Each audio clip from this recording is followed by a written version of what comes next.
나는 지금도 그 거리의 냄새를 잊지 못한다. 쇠 냄새와 곰팡이 냄새가 뒤섞인 오래된 건물 특유의 공기였다. 바람은 거의 없었고 도로 건너편에서는 트럭이 멈춰있는 엔진음이 낮게 울렸다.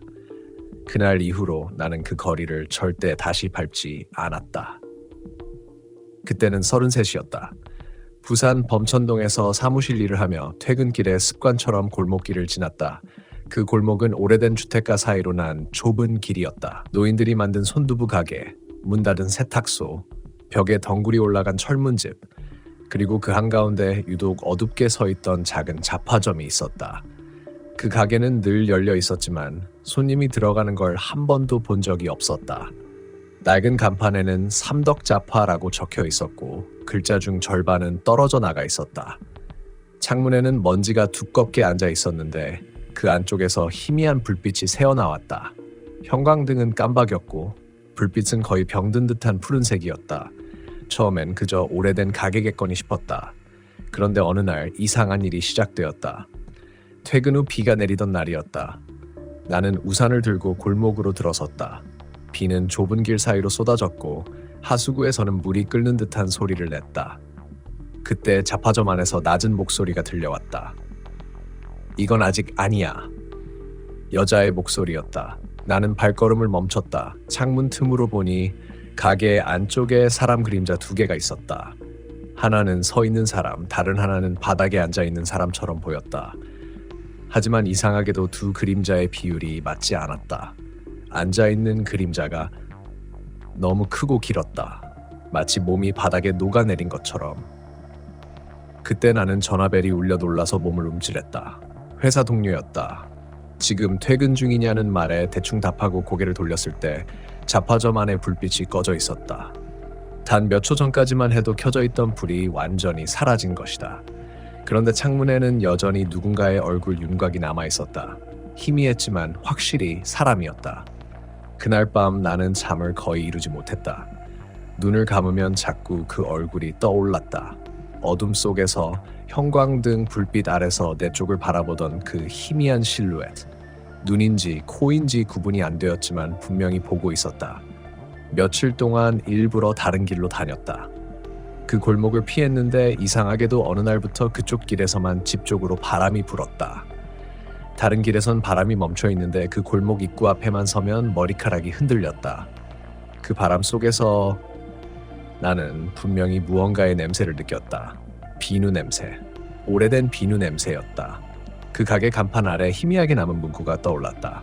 비누, 실, 단추, 어린이 완구. 이상했다. 그 오래된 가게는 이미 수년 전에 문을 닫았다는 이야기를 들은 적이 있었기 때문이다. 그날 나는 결국 다시 그 골목으로 갔다. 스스로에게는 확인차라고 말했지만 솔직히는 확인하고 싶지 않았다. 잡화점은 여전히 있었다. 하지만 이번에는 문이 반쯤 열려 있었다. 문 안쪽에서 미세한 빛이 흘렀다. 그리고 그 빛 속에서 발소리가 들려왔다. 가게 안에서 분명 누군가가 걷고 있었다. 나는 그 자리에 굳어섰다. 계세요? 내 목소리가 골목에 울려 퍼졌다. 그러자 그 안쪽에서 마치 내 말을 따라하듯 같은 톤의 목소리가 돌아왔다. 계세요? 그 순간 몸이 완전히 굳었다. 내가 말을 한 직후 같은 시간에 같은 말이 돌아온 것이다. 나는 무의식적으로 뒤로 한 걸음 물러섰다. 그리고 다시 한번 문을 봤을 때 문이 닫혀 있었다. 그 짧은 순간 사이에 누군가 안에서 문을 닫은 것이다. 나는 도망치듯 골목을 빠져나왔다. 하지만 이상하게도 그 후부터 내 머릿속에는 잡화점의 문소리, 형광등 소리, 바닥의 물방울 소리가 섞여서 계속 울렸다. 꿈에서도 들렸다. 문이 열리고 비누 냄새가 스며들고 누군가가 내 뒤에서 따라오는 꿈. 며칠 후 나는 회사 근처 편의점에서 아르바이트하는 청년에게 물어봤다. 저기 그 삼덕잡화 있잖아요. 거기 요즘 누가 하나요? 청년은 잠시 멈칫하더니 이렇게 말했다. 거기요? 거기 아무도 안 살아요. 10년도 넘었을 거예요. 근데 불이 켜져 있던데. 청년은 웃지도 않았다. 거기 불요? 형광등이 아직도 달려있긴 해요. 근데 전기 끊긴 지 오래인 내릇고도 나는 웃을 수 없었다. 오히려 이상한 확신이 들었다. 그날 내가 들었던 목소리, 본 그림자, 맡았던 냄새, 건 단순한 착각이 아니었다. 그리고 그날 밤 내 집 초인종이 울렸다. 띵동, 한 번, 두 번, 세 번. 규칙적으로 정확히 3초 간격으로. 문 앞에는 아무도 없었다. 대신 문고리에 흰색 비누 하나가 걸려 있었다. 습기로 눅눅해진 오래된 비누였다. 비누에는 뭔가가 얇게 새겨져 있었다. 삼덕. 그날 이후 나는 잠을 잘 수 없었다. 아무리 창문을 닫아도 밤이 되면 집 안에서 비누 냄새가 났다. 그리고 냄새와 함께 벽을 긁는 소리가 났다. 마치 누군가가 벽 안쪽에서 손톱으로 긁는 듯한 소리. 그때마다 나는 속으로 되뇌었다. 그냥 착각이야. 그냥 피곤해서 그래. 하지만 내 귀는 속지 않았다. 그 소리는 점점 가까워지고 있었다. 벽에서 침대 아래로. 그리고 그 다음엔 문 바로 뒤에서. 그날 이후 나는 초인종 소리에 예민해졌다. 회사에서 누군가 내 뒤를 지켜보는 느낌이 들었다. 모니터에 집중하다 보면 화면 구석에 희미한 얼굴 윤곽이 잡히는 것 같았다. 하지만 고개를 돌리면 아무것도 없었다. 그게 피로 때문이라 생각했지만 피로는 그렇게 오래가지 않는다. 이건 시간이 지날수록 더 선명해졌다. 밤마다 나는 그 냄새에 시달렸다. 비누 냄새는 서서히 달라졌다. 처음엔 깨끗하고 옅은 향이었지만 점점 썩은 비누 냄새로 변했다. 축축한 첫 냄새, 오래된 물건이 썩는 듯한 비린내. 가끔은 그 냄새 속에 사람의 살냄새가 섞인 것 같다. 그리고 어느 날 벽에서 나는 소리가 사라졌다. 대신 창문 틈으로 속삭임이 들리기 시작했다. 돌려줘. 목소리는 분명 여자의 목소리였다. 낮게, 그러나 분명하게. 한 번이 아니라 계속 반복됐다. 돌려줘. 돌려줘. 그날 새벽 나는 더 이상 참지 못하고 거실 불을 켰다. 모든 방의 문을 열어봤다. 욕실, 베란다, 현관 아무도 없었다. 그런데 욕실 문을 닫으려다 문틈 아래에서 작은 흰 조각이 떨어졌다. 비누 조각이었다. 비누에는 손자국이 남아 있었다. 마치 누군가가 손바닥으로 세게 쥐었다가 놓은 것처럼. 그날 이후로 나는 잠을 자지 않았다. 그냥 기다렸다. 언제 다시 소리가 날지, 언제 그 냄새가 짙어질지. 불을 켜면 조용하고 불을 끄면 들렸다. 돌려줘. 이제는 그 목소리가 벽 너머가 아니라 내 귀 바로 옆에서 들렸다. 나는 결국 결심했다. 직접 가보자. 그 잡화점에 다시 가보면 이 모든 게 끝날지도 모른다. 아니면 시작일지도. 주말이었다. 비는 내리지 않았다. 그런데 골목으로도 들어서는 순간 갑자기 온도가 떨어졌다. 마치 여름의 한가운데서 냉장고 문을 열었을 때처럼 차가운 공기가 스쳤다. 길모퉁이의 포스터들은 바람도 없는데 흔들렸다. 그리고 그 골목의 끝에 삼덕자파가 있었다. 그때와 똑같은 모습으로. 단 한 가지 차이점이 있었다. 문이 완전히 열려 있었다. 나는 천천히 안으로 걸어 들어갔다. 가게 안은 생각보다 깊었다. 좁은 진열대, 녹슨 철제 선반, 먼지가 쌓인 유리병들. 벽에는 오래된 카렌다 한 장이 걸려 있었다. 2006년 9월. 그리고 달력에 그달 13일에 동그라미가 쳐져 있었다. 빨간 볼펜으로. 그날이 무슨 날이었을까? 나는 달력에 붙은 먼지를 손가락으로 훑었다.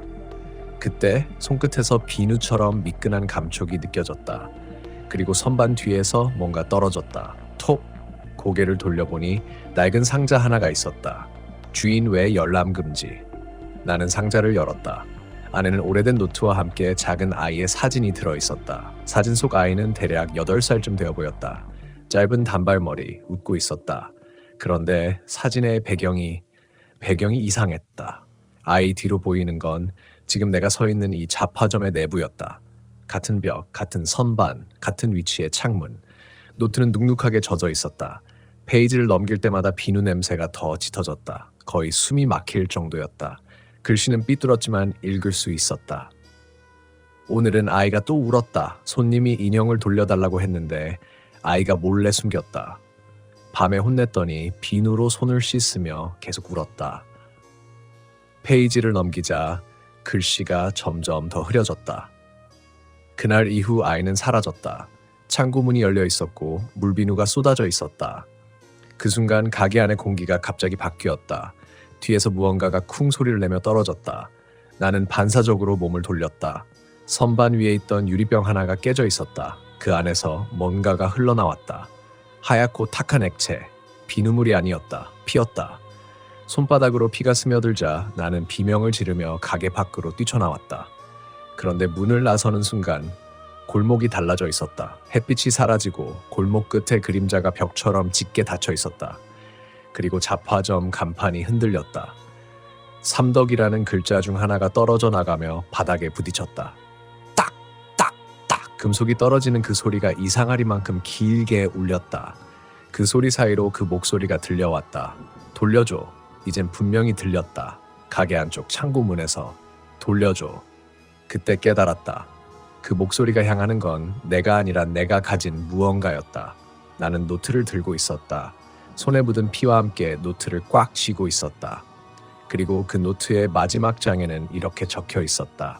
삼덕잡화점은 2006년 9월 13일 폐업. 주인 박정희, 딸 유진 실종. 실종 당시 비누 상자 하나만 남음. 나는 그대로 주저앉았다. 비누 냄새가 더 진해졌다. 그리고 그 냄새 속에서 작은 손이 내 어깨를 잡았다. 부드럽고 차가운 손. 손끝에는 물방울이 맺혀 있었다. 돌려줘. 귓가에 들린 목소리는 이제 울음 섞인 아이의 목소리였다. 내 거야. 나는 몸을 떨며 고개를 돌렸지만 아무도 없었다. 대신 바닥에 작은 물웅덩이가 생겨 있었다. 비누물처럼 뿌옇고 끈적했다. 그 물 위에 내가 들고 있던 노트가 천천히 젖어가고 있었다. 글씨가 번지고 잉크가 녹아내리며 삼덕이라는 단어만 남았다. 그날 이후 나는 다시는 그 골목에 가지 않았다. 하지만 집으로 돌아와도 가끔 그 목소리가 들린다. 돌려줘. 그리고 비누 냄새가 따라온다. 아마도 그건 아직 돌려주지 못했기 때문일 것이다. 그날 이후 나는 회사에 나가지 않았다. 출근길만 돼도 몸이 떨렸고 모니터 불빛만 봐도 형광등의 깜박임이 겹쳐 보였다. 잠을 자려 해도 눈을 감으면 그 잡화점 안의 푸른빛이 눈 속에 새겨졌다. 비누 냄새는 여전히 내 방 안에 남아 있었다. 아무리 창문을 열어도 향수로 덮어도 지워지지 않았다. 이젠 머릿속까지 그 냄새가 들어온 느낌이었다. 뇌 한가운데가 눅눅해지고 점점 축축한 기억들이 자라났다. 나는 결심했다. 그 사건을 조사해야겠다. 도망칠 수 없다면 알아야 했다. 노트에 적힌 이름들을 따라갔다. 박정희, 유진, 2006년 9월 13일. 구청 기록실, 오래된 신문 아카이브, 지역 카페 게시판을 찾아봤다. 다들 오래된 사건이라 자료가 거의 없었다. 하지만 결국 나는 하나의 오래된 기사 스크랩을 찾았다. 범천동 모녀 실종 사건, 단서 없이 3일째 수색 중. 사진에는 낡은 골목과 지금의 삼덕잡화 간판이 그대로 있었다. 기사 내용은 이랬다. 2006년 9월 13일 잡화점 주인 박정희 씨, 당시 42세와 딸 유진 양 8세이 동시에 사라졌다. 가게 안에서는 비누 포장 상자와 깨진 병, 아이의 머리핀 하나가 발견됐다. 이웃들은 평소 딸의 울음소리를 자주 들었다고 증언했다. 사진 아래에는 기자의 이름이 적혀 있었다. 기자, 이태민. 익숙한 이름이었다. 나는 그 이름을 한참 동안 바라보다가 손끝이 떨리기 시작했다. 그건 내 이름이었다. 물론 나는 기자가 아니라 사무직 회사원이었지만 이상하게 내 안에 어딘가가 기억하고 있다고 말했다. 그때부터 머리가 아프기 시작했다. 그날 밤 나는 악몽을 꿨다. 나는 잡화점 안에 있었다. 불이 꺼져 있었고 어둠 속에서 누군가가 울고 있었다. 작은 아이였다. 그 아이는 내 쪽을 바라보며 말했다. 아저씨, 나한테 왜 그랬어요? 나는 대답하지 못했다. 내 손에는 비누 조각이 들려 있었다. 그리고 그 비누 속에서 작은 손톱 하나가 떨어졌다. 비누가 아니라 무언가를 덮어 씌운 덩어리였다. 그 순간 아이의 얼굴이 녹아내렸다. 하얀 거품이 얼굴을 덮으며 입 모양만 남았다. 돌려줘. 비명과 함께 깨어났을 때 내 손에 진짜 비누 조각이 쥐어져 있었다. 냄새는 똑같았다. 부드럽고 달콤한데 그 안에서 썩은 피 냄새가 섞여 있었다. 나는 그걸 벽 쪽으로 던졌다. 탁! 비누는 벽에 부딪히며 반으로 쪼개졌고 그 안에서 무언가 검은색 조각이 떨어졌다. 머리핀 조각이었다. 작은 붉은색 플라스틱 머리핀. 사진 속 유진이가 꽂고 있던 것과 똑같았다. 나는 그제야 깨달았다. 내가 본 건 단순한 환영이 아니었다. 누군가가 나를 기억 속으로 끌어들이고 있었다. 나는 그 머리핀을 들고 다시 골목으로 향했다. 밤이었지만 그때는 이상하게도 겁이 나지 않았다. 오히려 누군가가 나를 부르는 것 같다. 이태민. 그 목소리는 바람에 실려 들렸다. 낯선 목소리였지만 동시에 너무 익숙했다. 내 기억 어딘가에서 오래전에 들었던 목소리. 잡화점 앞에 도착했을 때 문은 반쯤 열려 있었다. 불빛이 새어나오고 있었다. 형광등은 깜박이지 않았다. 이번엔 완벽하게 켜져 있었다. 나는 문 앞에 섰다. 그때 안에서 여자의 목소리가 들렸다. 늦었어요, 기자님. 얼어붙었다. 그 말 정확히 그렇게 불렀다. 기자님. 나는 문을 밀고 들어갔다. 그 안에는 여자가 서 있었다. 흰색 블라우스, 검은 앞치마, 머리엔 핀 하나도 없었다. 그녀는 천천히 웃으며 말했다. 기억 안 나죠? 우리 가게 취재하러 왔잖아요. 나는 숨을 참다. 그게 언제 이야기입니까? 2006년이에요. 그녀의 입술이 움직일 때마다 피비린내 대신 비누 거품 냄새가 퍼졌다.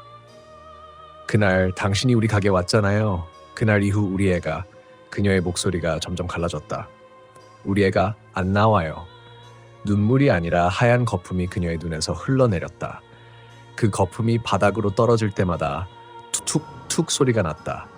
그녀는 내게 다가와 속삭였다. 당신이 마지막으로 본 사람이잖아요. 그 순간 기억이 밀려왔다. 잊고 싶었던, 아니 잊으려 했던 장면. 나는 그날 사건이 일어났던 그 가게의 취재 목적으로 갔었다. 비누 원료를 불법으로 사용했다는 소문 때문이었다. 그때 아이가 있었다. 내가 사진을 찍자 아이가 내 쪽으로 달려왔다. 찍지 마요.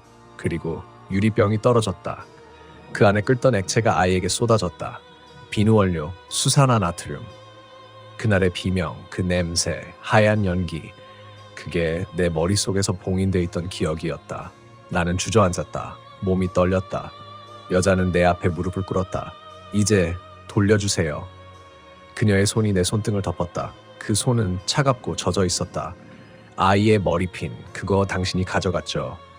나는 말없이 주머니 속 머리핀을 꺼냈다. 그녀의 손 위에 올려놓자 거품이 피어올랐다. 순식간에 손이 녹아내렸다. 거품이 천천히 바닥으로 흐르며 작은 아이의 웃음소리가 들렸다. 이제 괜찮아. 그 목소리는 아이의 목소리였다. 그리고 불빛이 꺼졌다. 깨어보니 나는 내 방 침대 위였다. 모든 게 꿈 같았다. 하지만 내 손에는 여전히 머리핀 하나가 쥐어져 있었다. 그리고 방 안에는 언제나처럼 비누 냄새가 피어 있었다. 그날 이후 나는 이상하게 평온했다. 모든 걸 돌려줬다는 안도감 때문이었다. 그 여자의 목소리도 아이의 울음도 더는 들리지 않았다. 비누 냄새도 희미해졌다. 마치 모든 게 끝난 듯했다. 하지만 끝나지 않았다. 그 다음날 아침 문 두드리는 소리에 잠에서 깼다. 경찰입니다. 현관문을 열자 중년의 형사가 서 있었다. 그는 내 이름을 불렀다.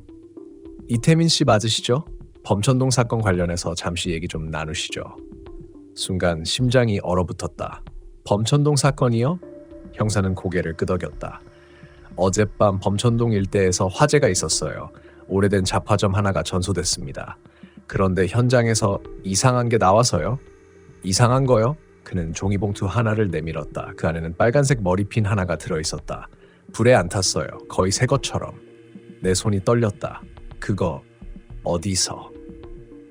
현장 한가운데서요. 불탄 선반 위에 얹혀 있었습니다. 형사는 내 얼굴을 빤히 쳐다봤다. 혹시 이 가게 아시나요? 나는 아무 말도 하지 못했다. 말을 하면 모든 게 진짜가 될 것 같았다. 그가 돌아간 뒤 나는 집안의 냄새가 달라진 걸 느꼈다. 비누 냄새가 아니라 그을음 냄새였다. 마치 내가 불타는 곳에 있었던 것처럼. 그날 저녁 나는 인터넷에서 범천동 화재 뉴스를 검색했다. 빈 건물 화재, 부상자 없어 기사에는 삼덕자파라는 단어가 없었다. 심지어 주소도 조금 달랐다. 그곳은 삼정 건물 창고라고 되어 있었다. 사진을 보니 내가 기억하는 잡화점과는 완전히 다른 건물이었다. 벽돌색도 다르고 창문의 위치도 달랐다. 나는 스크롤을 내리며 기자 이름을 확인했다. 기자, 이태민. 내 이름이었다. 내 손끝이 싸늘해졌다. 그날 밤 잠을 자지 못했다. 모니터 화면 속 뉴스 사진을 계속 확대해봤다. 그런데 어느 순간 사진 한 구석에서 무언가 희미하게 보였다. 타버린 벽에 검게 그을린 글씨. 삼덕. 글씨는 거의 지워졌지만 분명히 그 단어였다. 없었던 거야. 나는 중얼거렸다. 아무도 모르는 거야.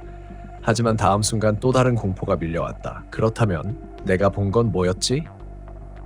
그날 새벽 3시쯤 누군가 내 집 초인종을 눌렀다. 한 번, 두 번, 세 번. 정확히 예전처럼. 문 앞에는 아무도 없었다. 대신 바닥에 신문 한 부가 놓여 있었다. 신문은 젖어 있었다. 그 물자국은 비가 아니라 비누물 자국이었다. 신문 일면에는 이런 제목이 적혀 있었다. 기자 이태민, 범천동 화재 관련 조사 중 실종. 나는 그 자리에 서서 신문을 떨어뜨렸다. 그건 오늘 날짜였다. 내가 지금 살아있는데 어떻게 실종 기사에 내 이름이 있는가? 신문의 사진 속에는 나였다. 내가 서 있던 골목, 내가 본 그 잡화점 앞. 사진 속 나의 표정은 공허했다. 그리고 내 뒤쪽 창문에는 희미한 얼굴 하나가 비쳤다. 아이였다. 유진이었다. 그날 이후 내 기억이 흐려지기 시작했다. 내가 사는 집의 구조가 달라졌다. 벽의 색, 창문의 위치, 가구의 방향, 심지어 거울 속 내 얼굴조차 어딘가 낯설었다. 어떤 날은 코가 길었고 어떤 날은 눈이 작았다. 내 목소리도 변했다. 녹음해보면 내가 아닌 누군가의 음성이 들렸다. 낮고 떨리는 여자 목소리. 돌려줘. 나는 점점 그 말의 뜻을 알 것 같다. 돌려줘야 할 것은 머리핀이 아니었다. 기억이었다. 내가 빼앗아간 기억, 내가 지워버린 이야기. 그날 밤 나는 집안의 모든 거울을 덮었다. 하지만 욕실 거울만은 덮을 수 없었다. 그 위에는 습기 때문에 손자국 2개가 찍혀 있었다. 작은 손자국. 그 손바닥 자국 안쪽에 내 얼굴이 희미하게 비쳤다. 그런데 눈이 내 눈이 아니었다. 검고 깊은 아이의 눈이었다. 기자님, 목소리가 들렸다. 이제 제 차례예요. 나는 비명을 지르며 뒤로 물러섰다. 거울 속 아이가 웃었다. 그리고 천천히 손을 들어 거울 안쪽에서 나를 가리켰다. 그 순간 거울 표면이 물결치듯 흔들렸다. 비누 거품이 일듯이 은색 물결이 번졌다. 그리고 내 앞에 있던 공기가 꺼졌다. 숨을 쉬려 해도 공기가 없었다. 모든 소리가 사라졌다. 거울 속에서 들려오는 건 내 목소리였다. 이태민 기자, 범천동 잡화점 실종 사건 단독 취재 시작합니다. 그건 내가 예전에 녹음했던 첫 취재일지였다. 그리고 그 다음에 들린 건 아이의 웃음소리였다. 이제 같이 놀아요. 숨을 쉬고 싶었다. 그런데 공기가 없었다. 입을 벌려도 폐가 움직이지 않았다. 귀에서는 깬하는 바람 소리만 들렸다. 눈앞은 하샜다. 하얀 안개가 천천히 걷히자 나는 낯선 공간에 서 있었다. 벽에는 거울이 가득했다. 큰 거울, 손바닥만 한 거울, 한 거울, 부서진 거울 조각들. 그 모든 반사면마다 내 얼굴이 있었다. 그런데 모두 표정이 달랐다. 어떤 나는 울고 있었고, 어떤 나는 웃고 있었고, 어떤 나는 입술이 없는 얼굴로 나를 바라보고 있었다. 나는 천천히 뒤돌았다. 거울 하나가 바닥에 누워 있었고 그 안에 삼덕자파라는 글씨가 거꾸로 비쳤다. 거울 속 가게는 불타지 않았다. 그 안에는 여자가 있었다. 그녀는 카운터에 앉아 있었다. 하얀 옷을 입은 채 고개를 숙이고 있었다. 그 앞에는 아이가 있었다. 작은 목소리로 묻고 있었다. 엄마, 오늘도 기자 아저씨 올까? 나는 숨을 삼켰다. 내 목소리가 터져 나왔다. 유진아. 아이의 머리가 천천히 돌아갔다. 거울 속에서만 그녀의 눈은 내가 아니었다. 완전히 낯선 텅 빈 눈. 그리고 그 뒤에 여자가 고개를 들었다. 그녀의 얼굴은 불에 그을린 듯 일그러져 있었다. 피부가 벗겨져 있었고 오른쪽 눈이 타버린 듯 시커멓게 파였다. 그녀는 천천히 일어나 내게 걸어왔다. 하지만 거울 바깥으로는 나올 수 없었다. 손끝이 거울 표면에 닿을 때마다 물결처럼 흔들렸다. 그녀가 입을 열었다. 기자님, 저희 이야기 써주신다고 했잖아요. 그녀의 목소리는 낮고 부드러웠다. 근데 왜? 없던 일로 하셨어요? 그녀의 말이 내 귓속에서 맴돌았다. 없던 일. 그랬다. 나는 그때 기사로 쓰지 않았다. 너무 자극적이라 방송용으로 부적절하다는 PD의 말에 그 사건은 기사화되지 못했다. 불탄 모녀의 이야기. 가게 안에서 발견된 두 구의 시신. 모녀가 그날 새벽 스스로 불을 질렀다는 결론. 나는 그걸 무의미한 비극이라 치부했다. 그리고 기억 속에서 지워버렸다. 그녀는 다시 물었다. 기억하셨네요. 그 말과 동시에 거울 안에 불꽃이 일었다. 불길은 소리 없이 번졌다. 아이의 웃음소리가 섞여 들려왔다. 기자 아저씨, 이제 기억났죠? 나는 두 손으로 머리를 감쌌다. 미안해, 미안해. 눈물이 흘렀다. 그 순간 거울 속의 불길이 내 주변으로 번져 나왔다. 불이 아니라 기억의 파편이었다. 내가 잊어버린 장면들이 눈앞에 쏟아졌다. 기자의 첫 인터뷰, 불타는 잡화점, 울부짖던 아이, 현장에서 주워든 머리핀, 그리고 마지막 장면, 내가 사진을 찍으며 중얼거렸던 말. 이건 기사감이 아니야. 그때 여자의 목소리가 들렸다. 그 말 한마디가 우리를 지워버렸어요. 나는 무릎을 꿇었다. 불빛 속에서 아이가 내 앞에 다가왔다. 그녀는 내 손을 잡았다. 손이 차가웠다. 괜찮아요. 이제 기억해 주셨잖아요. 그녀는 미소 지었다. 그러고는 내 손바닥에 무언가를 쥐어줬다. 빨간 머리핀이었다. 이건 원래 기자님 거예요. 그 말이 끝나자 세상이 뒤집혔다. 모든 거울이 산산조각났다. 귀가 멍해졌다. 눈을 떴을 때 나는 병원 침대에 누워 있었다. 머리에는 붕대가 감겨 있었고 손목에는 링거가 꽂혀 있었다. 옆에는 경찰이 서 있었다. 이태민 씨, 정신 차리셨습니까? 나는 고개를 끄덕였다. 여기가 어디죠? 부산의 한 병원입니다. 범천동 화재 현장에서 발견됐어요. 깨어나신 게 기적입니다. 그는 나를 바라보며 물었다. 혹시 왜 그곳에 계셨는지 기억나십니까? 나는 아무 말도 하지 못했다. 머리맡에는 비닐봉투 하나가 있었다. 그 안에는 머리핀이 들어있었다. 붉은색, 깨끗한 상태. 형사는 덧붙였다. 이건 당신 주머니에서 나왔습니다. 화재 원인은 여전히 조사 중입니다만 이상하게도 가게 주인 모녀는 15년 전에 이미 사망한 걸로 되어 있습니다. 그 말이 내 머릿속에서 울렸다. 15년 전. 그럼 내가 본 그날의 불길은 뭐였지? 형사가 나갔고 병실엔 나 혼자 남았다. 창문 밖으로 부산의 밤이 번져 있었다. 그때 창문 유리에 희미한 글씨가 생겼다. 손가락으로 쓴 듯 불빛에 따라 반짝였다.